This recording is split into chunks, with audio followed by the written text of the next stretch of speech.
আজকেও বোধহয় পুলিশের পক্ষ থেকে জানানো হয়েছে যে তার বাসায় 2 কোটি টাকার একটি চেক পাওয়া গেছে। এই উদাহরণের প্রেক্ষিতে একটু আপনার কাছে জানতে চাই, বিভিন্ন জায়গায় স্বরাষ্ট্র মন্ত্রণালয়, রেল, বন্দর সহ বিভিন্ন জায়গায় এখনো ছাত্র প্রতিনিধি আছে, সেটি কি থাকার যৌক্তিকতা আছে আসলে এখনো মনে করেন আপনারা? আচ্ছা, প্রথমত যেই ছেলেটাকে ধরা হয়েছে, এই ছেলেটাকে এতদিন পরে ধরা হলো কেন, এইটা আমি আগে জানতে চাই।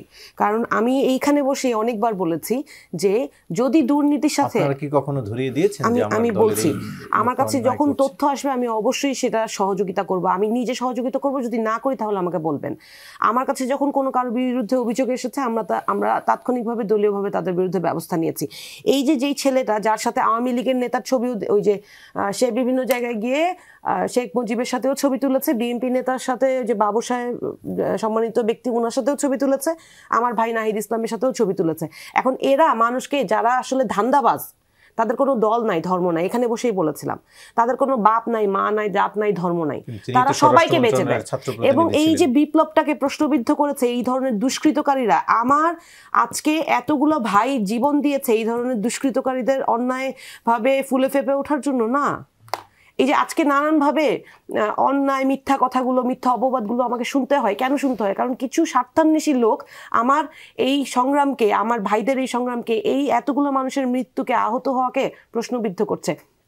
আমি বারবার বলেছি, আবারও বলছি, যে যেখানে যখন এই ধরনের অপরাধ করবে, সে যদি আমার বাপ ভাইও হয়, তাকে আপনি ধরিয়ে দিন। এবং আইন শৃঙ্খলা বাহিনীর যেই অবহেলা, এই অবহেলাটা খুবই খুবই মানে আসলে এইটার কোনো উত্তর নাই। যে ডক্টর মোহাম্মদ ইউনূসের যে সরকার, সেই সরকারের একটু আগে ভাই বললেন, যে জুয়েল ভাই বললেন যে ওনার প্রতি সবার সমর্থন আছে, তো ওনার প্রতি সবার যে সমর্থন ছিল, সেই সমর্থনের জায়গাটা থেকে ওনার উচিত ছিল প্রথম দিন থেকে ওনাকে কঠোর হওয়া।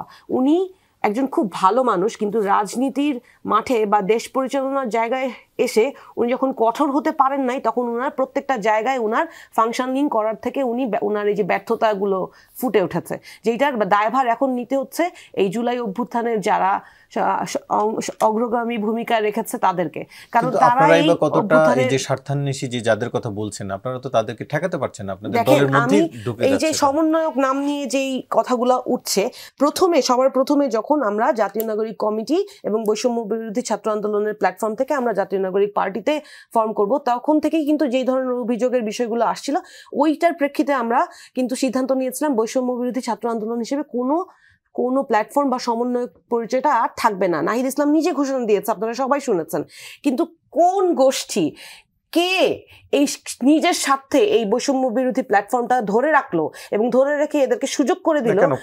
কমিটি দেওয়া হলো না, কমিটিগুলো যখন প্রথমে অভ্যুত্থান পরবর্তী সময় বৈষম্য বিরোধী প্ল্যাটফর্ম ছিল একটা, এরপর তো আনুষ্ঠানিকভাবে আবার কমিটিও দেওয়া হয়েছে। হ্যাঁ, এই যে রিসেন্টলি আবার নতুন করে একটা কমিটি, কেন্দ্রীয় কমিটি করা হয়েছে, এবং কমিটি হওয়ার পরে কিছুদিন পরে রিফাত রশিদ, যে কমিটির এখন প্রধান, সে বলেছে যে এই কমিটি যেই মানে ইলেক্টেড কমিটি ছাড়া বাকিটা আর থাকবে না। কারণ এই ধরনের একটা প্ল্যাটফর্ম ক্রিয়েট করা, আবার নতুন করে রিভাইভ করা বা এইটাকে আবার ইনস্টিটিউশনালাইজ করা কেন প্রয়োজনীয়তা হয়েছে? কারণ এই যে দুর্নীতিগুলো হচ্ছে, দুষ্কৃতকারীরা নানান বেশে ছদ্মবেশে এখানে ঢুকে গিয়ে বিপ্লবকে প্রশ্নবিদ্ধ করছে, এইটার সুযোগ তো দেওয়ার সুযোগ নেই। সুতরাং এগুলো থামাতে হতে একটা ইনস্টিটিউশনের প্রয়োজন।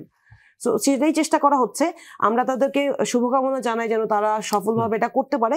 কিন্তু আমি জাতির প্রতি, সবার প্রতি আমি আন্তরিকভাবে আমি অনুনয় বিনয় করে বলছি যে বা যারা জুলাইকে প্রশ্নবিদ্ধ করতে আসবে, তাদেরকে অবশ্যই ধরিয়ে দিবে।